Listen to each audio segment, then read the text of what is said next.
Je suis docteur Taga Fosso, Jean-Marie.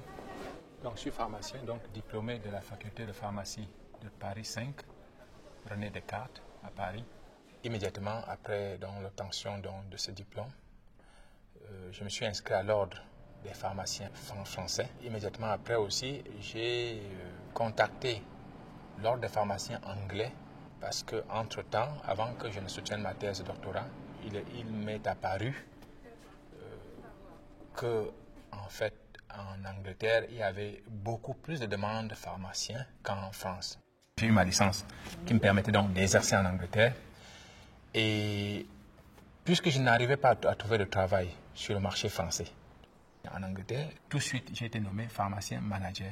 Quelques temps après, le directeur du magasin donc, qui m'appelle, il me dit, écoutez, on veut vous voir avec la sécurité, donc les gens qui gardent le magasin. Je me suis demandé s'il y avait un problème. J'ai paniqué, on m'a amené au bureau, on me dit, écoutez, vous êtes français? Je dis oui. Vous êtes diplômé en France? Je dis oui. On dit, ben, vous ne devriez pas être ici. Je dis, mais pourquoi? Il dit, ben, écoutez, cette pharmacie a 2 ans et 11 mois. Elle aura 3 ans à la fin de ce mois. Il y a un texte de loi pharmaceutique qui ne nous permet pas d'embaucher un pharmacien diplômé en Europe dans une pharmacie de moins de 3 ans. J'ai écrit à l'ordre des pharmacies, ils m'ont demandé d'écrire au ministère de la Santé, j'ai écrit partout, on me répond non, c'est la loi, et j'ouvre la loi, effectivement quand j'ouvre les textes, je trouve que j'ai vu qu'il y avait une possibilité de faire une pétition sous une forme de plainte au Parlement européen. Donc j'ai fait cette pétition, été déclarée admissible. Et ils ont dit donc qu'ils vont écrire au Royaume-Uni, et ce qu'ils ont fait, et à ce jour, le Royaume-Uni n'a pas encore répondu.